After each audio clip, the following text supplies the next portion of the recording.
Okay, end of turn one.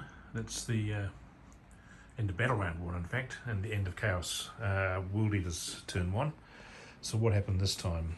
Well, these guys sort of just shuffled up a little bit, basically trying to minimise the opportunity for the reinforcement Terminators to come down in this gap over here and get behind the Warlord. But I think maybe that was a mistake to push the Warlord up there. I probably should have hung him further behind and just let the infantry go in first, because I could have hung him behind that rock and not be seen.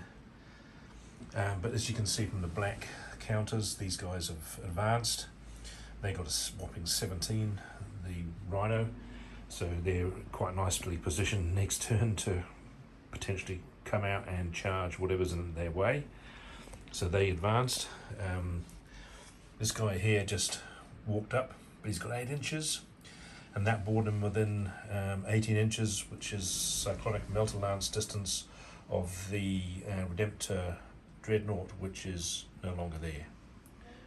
Took out the Redemptor in one turn. 11 damage from the cyclonic, and then hit with one of the hunter killer missiles to take the remaining 2, and even with a reroll command point.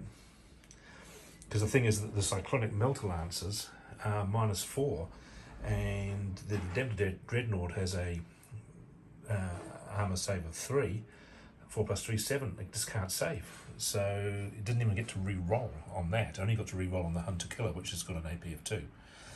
So yeah, this guy's gnarly. But like I said, you pay a lot of points for him. The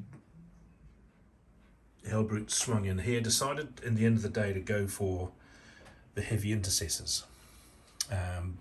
Mainly because these guys here, the 8-bound, exalted 8-bound, they can move 9. So they ran.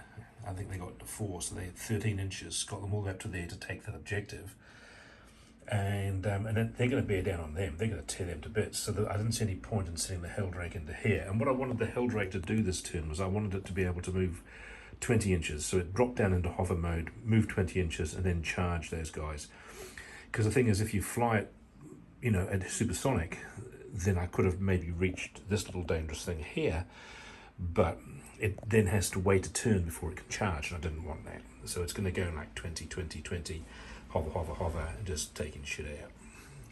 And what did it do? Well, it took out 3 of those heavy intercessors, and frankly, if they weren't toughness 5, it probably would have been 4. And those guys there, they just carefully moved so they can't be seen by the heavy bolters on this thing. But they're not within range. So yes, quite a shock to lose that Redemptor Dreadnought in turn 1, just blown to smithereens, all 13 wounds by the Leviathan Dreadnought. And that's the end of turn 1 for the Chaos.